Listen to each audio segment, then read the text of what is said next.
सध्या आपण जर पाहायला गेलो तर महाराष्ट्राचं संपूर्ण लक्ष आहे शिवसेना उद्धव ठाकरे आणि शिवसेना एकनाथ शिंदे या दोन पक्षांवरच।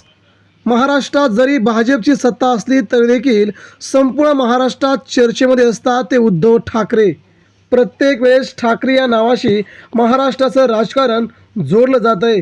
मित्रांनो, राजकारणामध्ये कधी काय घडेल याचा अंदाज कोणीच बांधू शकत नाही, पण गेल्या काही दिवसात जे काही घडतंय ते पाहून असं वाटतंय की आता शेवटचा अंक सुरू झाला आहे।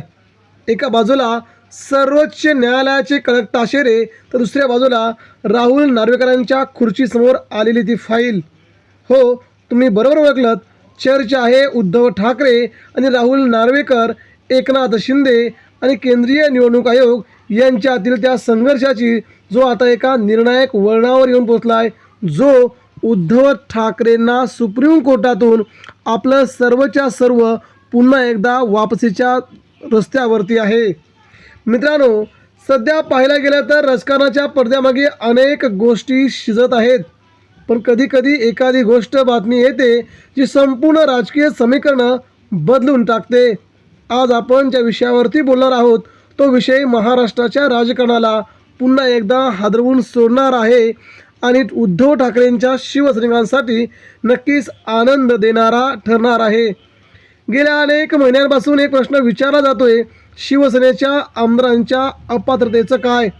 विधानसभा अध्यक्ष राहुल नार्वेकरांनी दिलेला तो निकाल ज्याने महाराष्ट्रात खळबळ उडवून दिली होती, पण आता बातमी अशी येते की खेळ आता फक्त सुरुवातीच्या टप्प्यावरच आहे।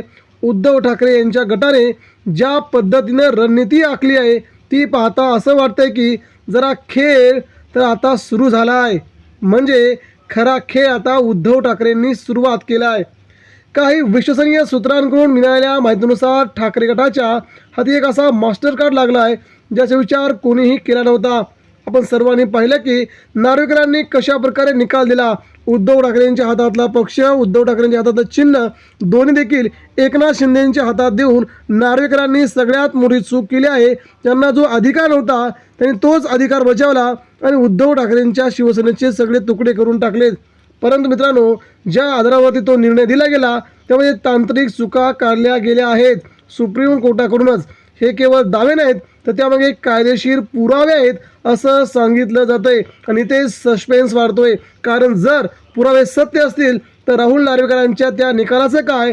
जर तो निकालच वादात सापडला तर विधानसभेच्या त्या जागांचं काय जिथे एकनाथ शिंदे 40 आमदार घेऊन उद्धव ठाकरेंना सोडून गेले होते, त्यांच्या अपात्रतेचं काय?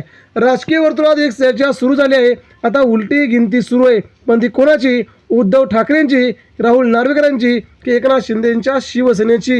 येणाऱ्या काही दिवसामध्ये सुप्रीम कोर्टात जी सुनावणी सुरू होणार आहे ती केवळ एक सुनावणी नसेल, तो एक टर्निंग पॉईंट असेल।